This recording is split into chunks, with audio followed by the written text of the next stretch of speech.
Oh.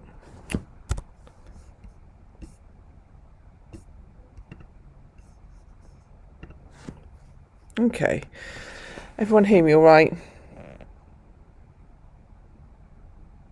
Yeah. Okay. Yeah. Yeah, okay. Right, so blood circulatory system, also known as the cardiovascular system. So this is a basically connective tissue system. So the blood is a connective tissue. It's basically a transportation system. The blood takes nutrients, oxygen, hormones, other substances around the body. It also is used by the nervous system to detect levels of pH, which then tell the body if there's enough oxygen in the blood. It helps us to regulate our temperature. So the circulatory system is a really, really important system in the body. So it comprises of blood vessels, and the heart. So blood is the connective tissue, and it provides the fluid environment for the body, or some of the fluid for the body. The blood vessels are tubes which carry the blood. So blood doesn't just sort of float around and bathe everything. It is in tubes. And the heart is a pump that keeps the blood moving around the body, because that movement is really important for us to be able to function. So what's in blood? So we have a straw-coloured fluid called plasma, and the blood is 55% of that. And then there are three main types of blood cells within it. So we have erythrocytes, which are red blood cells, leukocytes, which are white blood cells, and thrombocytes, which are platelets. So the red blood cell, white blood cell, platelets, that's the common name. Erythrocyte, leukocyte, and thrombocyte, that's the technical term that we should use when we're talking about the blood. So let's have a little look at red blood cells. You might know know a little bit about them from previous years, but they are the most numerous of all the blood cells. So the blood is red because of red blood cells, because of the amount of red blood cells that are in the blood. When you draw blood, it looks red. But if you were to separate the blood cells out, the blood would then be like straw coloured, so a little bit like apple juice. Red blood cells are specific cells that have one specific function, and because of that, they don't have a nucleus. So when you look inside of them, there's nothing apart from this substance called hemoglobin. So the hemoglobin is in there to allow transportation of oxygen, because hemoglobin can take up oxygen molecules. So it allows those red blood cells to carry oxygen around the body. So the shape is biconcave. So concave means that it sort of dents in. So with a red blood cell, it sort of dents in either side of the cell. So it looks like a sort of flattened disc, a little bit like a refresher.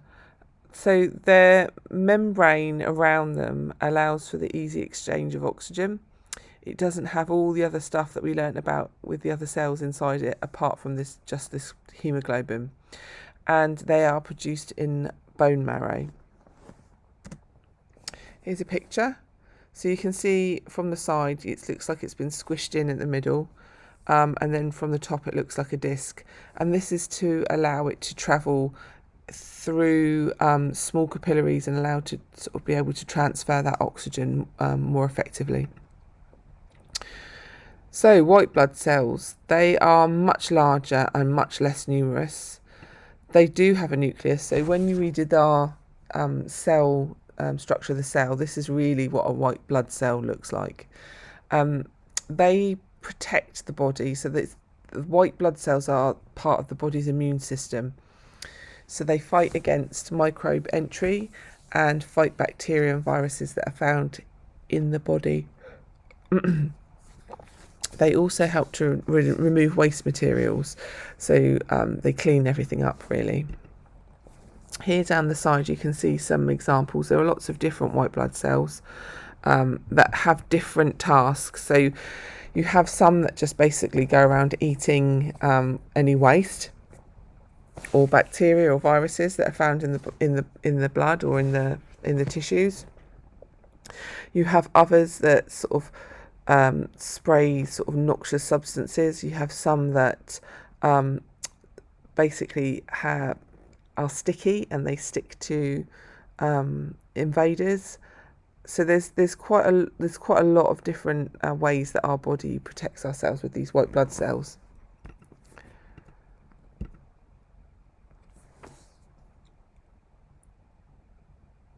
So platelets. Platelets are fragments of cells formed in bone marrow, and their function is to make the blood clot.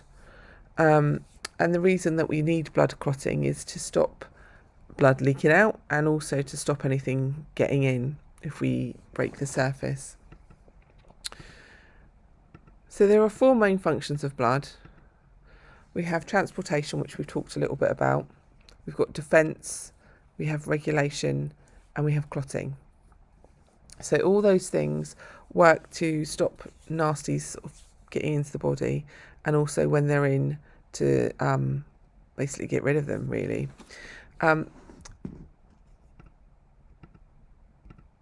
So transportation. Oh, sorry.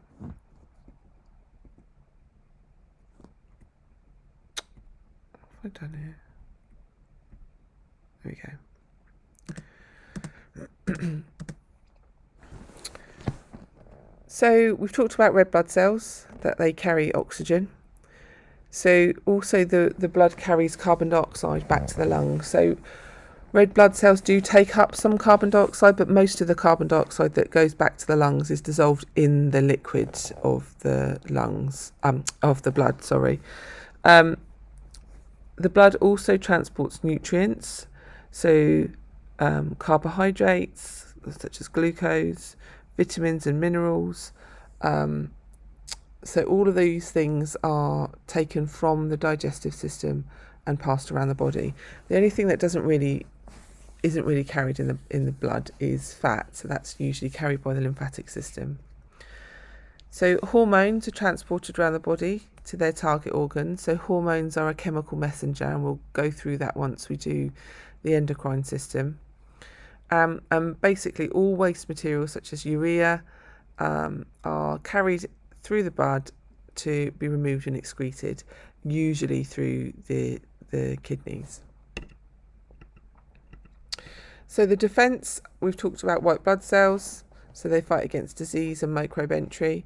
So they fight things coming into the body, but they also get rid of bits of the body that aren't working very well. So if a cell stops working properly and starts doing funny things, then white blood cells go and basically eat those cells. So when that happens, and if the white blood cells don't destroy those cells, then that's when things like cancer occur.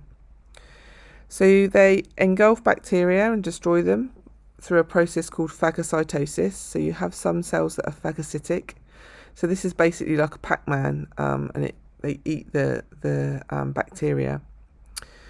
So we also have lymphocytes. So lymphocytes are specialist white blood cells. So they're made in the bone marrow, but they transfer from the blood to the lymphatic system. And they produce antibodies which give the body future resistance to reinfection. So those are the ones that are going to be working overtime when we have things like immunisation. So when hopefully this COVID immunisation comes out, that's what's going to help us do it. So basically you're injected with a protein or something to do with the disease that you're trying to fight. The lymphocytes pick up on it, and they manufacture antibodies which then allow the body then to be resistant to them in the future.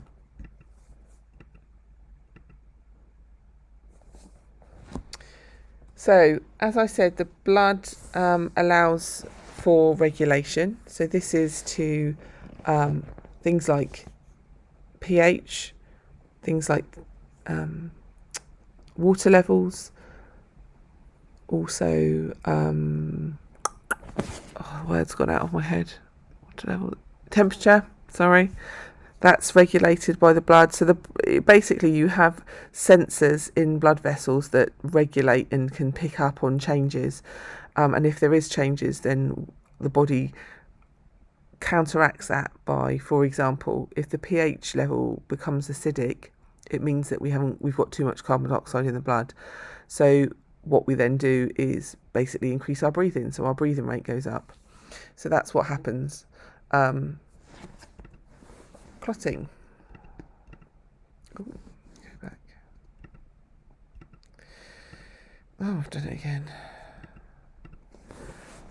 Platelets will clot where there's damage, or actually where there's a raised temperature, where there's infection. Blood clots can be caused when there isn't any damage to tissue, and they can cause some major problems in the body. So does anybody know what two main organs in the body can be affected by blood clots if they happen, and what those diseases or disorders are called? The heart. Yeah, so what happens if there's a blood clot in the heart? You can have a heart attack. Yeah. So when you have a blood clot in the heart, it isn't actually in the chambers of the heart. It's the blood clot in the little blood vessels that feed the heart muscle. So what happens is it fills up. It stops blood going, and basically the muscle becomes very tired and it dies. So when you have a heart attack, you have a bit of the muscle tissue of the heart that's sort of dying off, and then the heart loses its contraction and becomes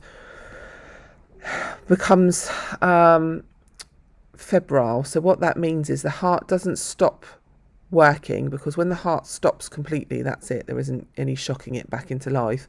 What happens is the heart goes into funny contractions and it shakes.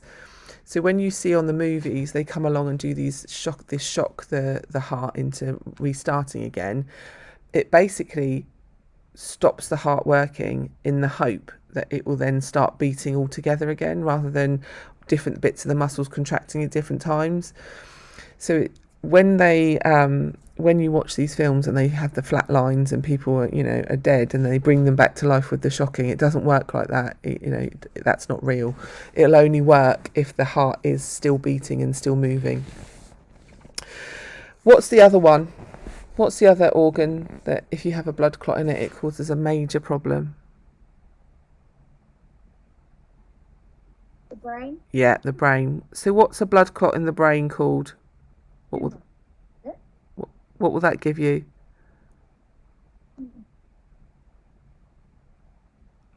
Begins with an S. Tends to be older people that tend to get this. Seizure. It can give seizures, yes, but there's a word for the name for the condition when you have a blood clot or a bleed on the brain. You'll all know it when I say it. Anyone? Okay, so it's a stroke. Oh. So strokes can be bleeding or blood clotting. So a stroke is basically when blood, again, doesn't get to an area of the brain. Okay, so it's really important to look after our cardiovascular system, because if we don't, then it really mucks up two of the major things that keep us alive, our heart and our brain. We can't function without them. So heart the most important, because actually bits of the brain you can still live without. However, it does leave you with some major difficulties. So blood vessels. There are 3 types of blood vessel in the body. We have arteries, we've got veins, and then we have capillaries, and they're slightly different. So let's look at the arteries. So arteries carry blood under pressure. Now that's a really important fact. You're going to need to know that, because it probably will come up in your exam. Actually, something about arteries will probably come up in one of your exams. So they carry blood under pressure away from the heart. So I always remember that arteries away, and it then stops me getting confused with what direction the blood flow is. They're thick and have the walls are very thick. So if you look at the diagram, you can see that the centre of it, where it's got the arrow that says movement of blood, that's basically a hole. So that's the tube that the blood goes through. The rest of it, you can see it's really quite thick. It's made up of layers of muscle and elastin. So it's really stretchy and very muscular, very thick. So arteries basically carry oxygenated blood, apart from the pulmonary artery, which carries blood from the heart to the lungs. So that carries deoxygenated blood. And they lie deeper than veins, so you don't necessarily or don't ever really see arteries lying on the surface, because they're a little bit more, I don't want to say more important than veins, but if they get damaged, then you'll die pretty quickly, because the blood flowing through them is fast. Okay, so your body's basically packed them away in the deeper layers, so they're less likely to get damaged. So if you compare that to veins, you can see that the hole in the middle is actually a lot bigger. So veins carry blood back to the heart, but it's under low pressure. So the walls are less thick and less elastic. So what happens with veins is, if they have too much pressure going through them or too much blood going through them, they stretch a bit like a woolly jumper. So they don't snap back nice and easily like the arteries do. So to prevent backflow, we have valves, so like one-way doors in veins that stop blood going back. But sometimes those doors don't work very well or stay open, and they can become a bit leaky. So that's what happens when veins get bigger. They lose the elasticity. The valves don't work very well. Blood pools, and then basically the veins stretch. So has anyone seen or know of any condition where the veins become stretched? You would have learnt about it maybe in waxing. It's a contraindication, usually found on the legs. Is it what the older people? Yeah. So can you remember what it's called?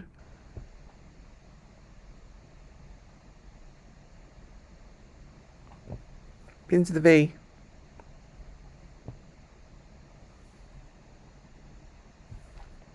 So it's varicose veins.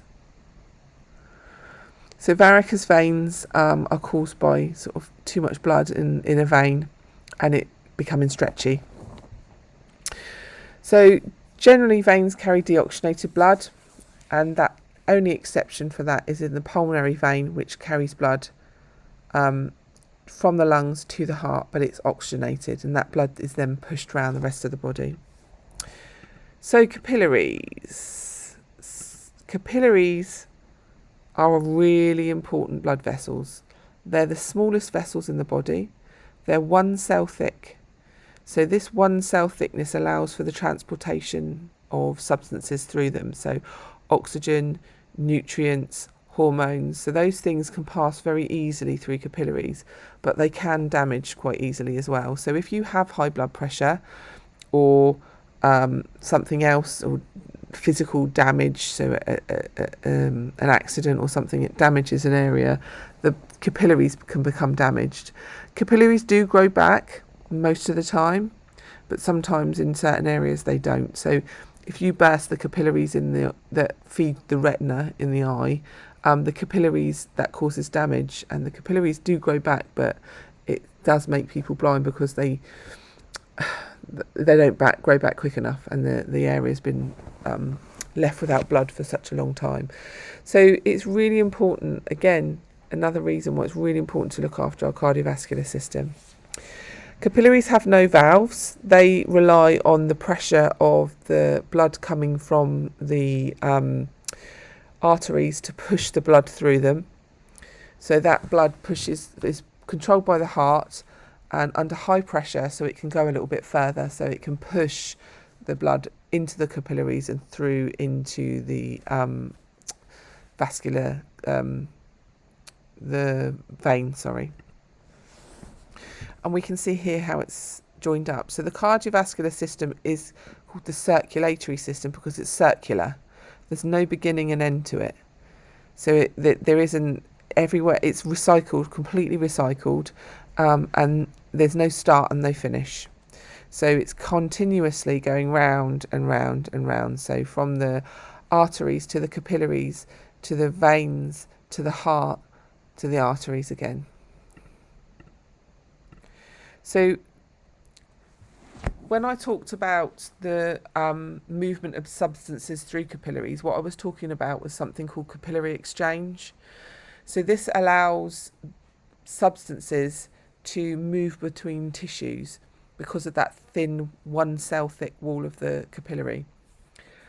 So as I said before, these substances are oxygen, nutrients, vitamins and minerals.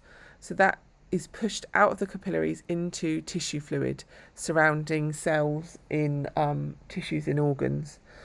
In exchange, it takes carbon dioxide and waste products into the capillaries to then be taken out and excreted out of the body. It's very clever. And here's a diagram so you can see the bottom we have a capillary, the blood travelling from the arterial side to the venous side, so that's artery to vein, and we can see that the the first arrow is nutrients going up into the fluid surrounding the whatever it is, say it's muscles. So the fluid surrounding the muscle cells, so that nutrients sort of goes in and the cells take it up. And then the waste material is taken out of the cells and goes back into the blood. And that's more or less done by diffusion, really. So substances travelling from a high concentration to a low concentration. Did you guys do the heart at school?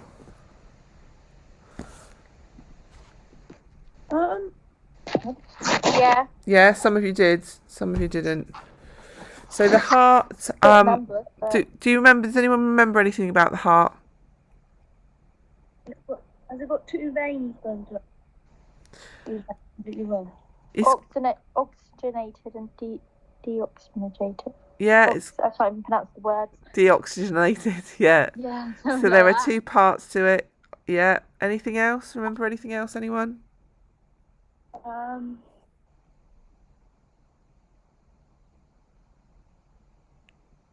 Don't worry, I'm going to tell you all now anyway. So, oh, that's, my lines have gone a bit wonky on here. Right, so this is a picture of the heart. So the heart is the tissue type it's mainly made up of is cardiac tissue. Is muscle tissue, sorry, and it's cardiac muscle tissue, which is only found in the heart. This is the only place that this type of muscle tissue is found, and it's one of the 3 types of muscle tissue found in the body. So the heart lies, it says here, in the centre of the thorax under the sternum. So it lies slightly to the left. So if you can grasp your right hand into a fist and stick your thumb up and just place it on your breastbone slightly to the left with the thumb sticking up, that's basically the size of your heart and where the heart sits. And your thumb represents the approximate size of the main blood vessel going out of the heart called the aorta. So it's about that size. So it's really quite big. So if you look at the heart, if you dissected a heart, which is actually really quite interesting if you do it, you can see that it's made up of 4 chambers, and when you look at the muscle around it, you'll see that there are quite distinct areas of difference. So around the outside of the heart, you have a protective connective tissue called the pericardium. The heart muscle itself is the middle bit, and you can see that the red arrow is pointing to this. It's called the myocardium, so myo meaning muscle. So it's the middle layer of strong muscle. And then you have the blue layer of epithelial tissue, which is a protective covering of the endocardium, and that sort of protects the muscle. It's a layer of tissue that protects the muscle from the inside the heart. So what does the heart do? It's just basically a pump. So the heart is a pump to pump blood around the body. That's all it does. It can speed up and slow down depending on whether it's been told you need. So if you need a bit more oxygen pumped around the body, it will speed up. If you don't, it will slow down. The weird thing about the heart is it's got blood going through it all the time, but it can't take oxygen directly from the blood going through it. It has to be fed its own blood supply as the oxygenated blood comes out of the final chamber of the heart. And that's why heart attacks happen, because you'd think, blood's in the heart all the time, so why would it be why would it be starved of blood? But it's because of these little tiny vessels outside that get blocked and that don't feed it enough oxygen or nutrients. So here we have a slightly better picture of the heart. So you can see the 4 chambers. So you've got a small chamber at the top called the atria. So you've got a right atrium and a left atrium. Then you've got chambers at the bottom which are slightly bigger called ventricles, and you have the right ventricle and the left ventricle. So if you look at that, you'll see it says right, but you're looking at it and it's the left. So the reason for this is everybody learns the same diagram. So whether you're a beauty therapist on this course learning that diagram, or someone that's learning to be a cardiac surgeon, you'll learn the same diagram, and you're learning it as you're looking at it on someone else. So if you were to look at someone in front of you and they were facing you, the right would be their right, not your right. Does that make sense? I'm assuming it does. Any questions so far? No. No, everyone all right? Okay. So you can see the flow of the blood. So the blood comes in through a vessel called the vena cava. So you have a superior and an inferior. So superior comes from the top of the body, inferior comes from the bottom. So that goes into the right atria. It then goes through a valve into the right ventricle. So the valves, remember, stop backflow. And then you have the right ventricle goes up through another valve into the pulmonary artery. So pulmonary is really linked to the lungs, and the pulmonary artery and the pulmonary veins go to and from the lungs. That's called pulmonary circulation. Once the blood goes to the lungs, it's oxygenated and comes back into the left atrium, goes through a valve to the left ventricle, through another valve into the aorta. So the aorta is the biggest blood vessel in the body. It is a big artery. It comes right out the top of the heart, and then it goes right the way down the centre of your body to basically to your abdomen, and then it splits off. So it's a big, long blood vessel about the thickness of your thumb. So the blood supply to the heart comes off of this aorta as it just comes out the top of the heart. So you'll have blood vessels that come round and feed the heart from that.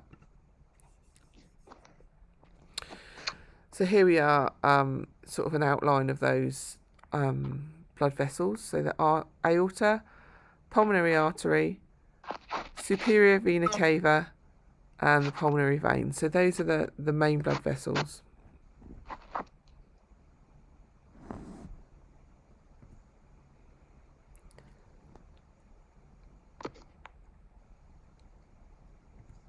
So we don't really need to know that for the minute. So we've got 2 main divisions of the blood circulation. We've got pulmonary, which goes where? Where does the pulmonary go to, guys?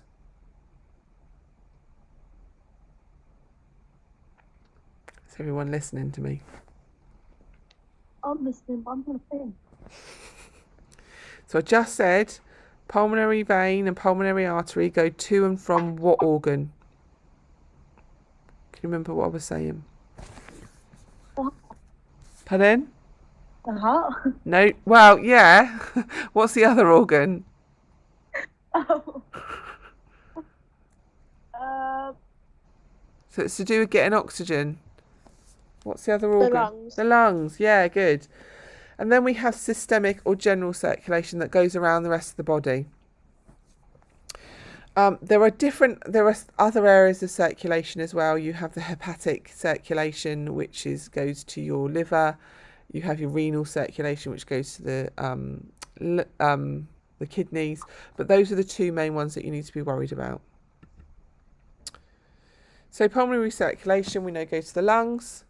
It's where carbon dioxide is removed and oxygen goes into the body, into the lungs, into the blood. Just someone came in and I lost my track of thought then. So oxygen goes out of when we breathe it out, and then oxygen comes in and it's replaced in our blood. Then we have systemic circulation, as I said, and this is a diagram here, a really basic diagram, it's much more than that, of the systemic arterial circulation. So you can see the heart in the middle of the chest. You can then see the aorta, the big blood vessel, coming round and arching over the top. You can see the blood vessels coming from the aorta into the arms and also coming up into the head. And then the aorta going down and then dividing in the abdomen and going down into the legs. And that's how you get your blood, your oxygen from your lungs to the rest of your body. And there's another picture. I won't go through that. Right, so there are quite a lot of veins and arteries. Okay, so what we're going to concentrate on first is your the one of your head. So your jugular and your carotid. Here we go. So arteries to the head are your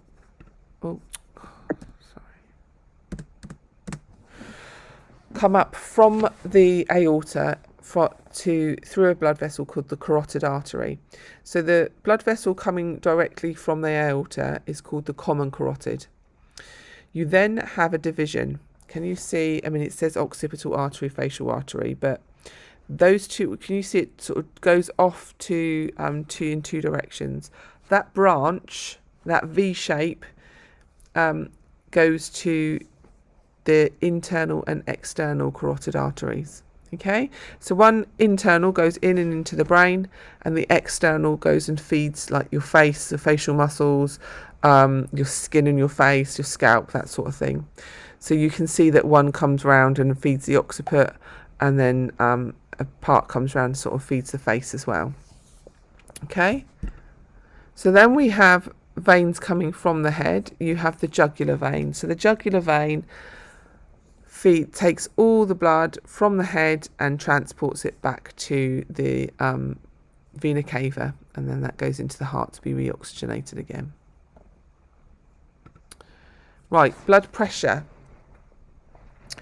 So blood pressure is the force exerted on the walls of the artery by the liquid inside, which is the blood. So when we take blood pressure, who's had their blood pressure taken? Do you all know what your blood pressure is? No, if you're on the pill or any type of contraception, you'll probably have had your blood pressure taken. So they put a cuff around you, and it goes sort of inflates, and your arm, and inflates, and it sort of feels like quite a bit of pressure on you. And then they take some numbers. So they'll usually take two numbers. So they'll take a systolic number and a diastolic number. So then when they say your blood pressure it will be one number over another. So the sort of average blood pressure of what we like people to have is 120/80. So the top number is the systolic number. So that's the maximum pressure when the blood has been pushed into the arteries. There's no blood in the heart. That's the maximum pressure on the arteries. So that's the high number at the top. So 120. The minimum the lower number is the minimum diastolic pressure, and when the heart has blood in it and when it's relaxing. So that's the lower number, and we like it to be 80. So anything above 140/90 is classed as high blood pressure, really. And constant high blood pressure is not very good for you. So it can lead to things like stroke, heart attack, vision loss, problems like that. So factors affecting blood pressure. So anything that makes the heart beat faster will raise the blood pressure. So excitement, anger, stress, fright, pain, exercise, smoking and drugs. So all these things can raise your blood pressure and have a detrimental effect on your cardiovascular system. Now, it's okay to have your blood pressure higher for a little bit, but to have it constantly high will cause permanent damage to your body. Now, pulse is your heartbeat. So your pulse rate is the amount of beats per minute that your heart does. So it's basically the contractions per minute. So you can feel pulse when your arteries pass over a bony area near the surface of the skin. So really good areas to feel the pulse is your temple, the pulse of the carotid artery going up to the neck, and that's roughly where your sternocleidomastoid is, or on the wrist. So the best place is on the radial side of the wrist. You can feel a pulse against your radius, just underneath your thumb. I don't know whether you want to have a little go at trying to feel that now. I can feel mine pulsating. So average pulse rate is between 60 to 80 beats per minute. So that's normal. Anything lower than that or higher than that is verging on the abnormal, and can be a problem if it's constantly high. There we go. Oh, that was a picture of varicose veins there. You want to see that again. So this is what I was on about with varicose veins. So you can have sort of blockages, or the vein, the valves don't work particularly well. Okay, and it sort of makes them expand. Right. Can you all see me now? Who have I got? Right, any questions with that? No. Everybody quite happy? So you need to learn the structure of the heart. So I would like you, so I've given you some basics, okay? So I would like you to use your time now to go away and research the structure of the heart and tell me what the different valves are called. So you need to be able to know by tomorrow, really, use this time, the names of all the blood vessels coming in and out of the heart, the main blood vessels, so there are 4 of them, the names of the chambers, and also the names of the the valves, sorry. So there are 2 sets of valves on each side, and they've got different names. So if you write that down, I want you to find out those things.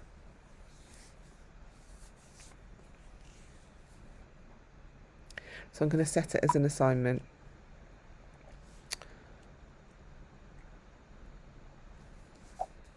Okay. Got that?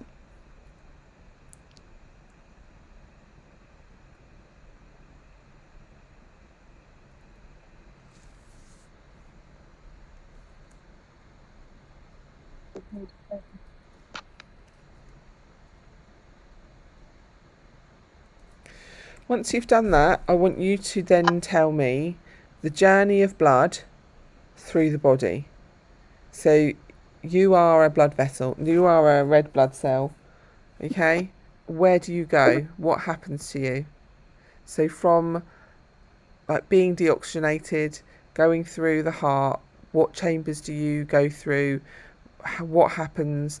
Then where do you go? Then what happens? Yeah, that sort of thing. So I want you to be able to describe the passage of a red blood cell through the heart to the lungs. What happens to it?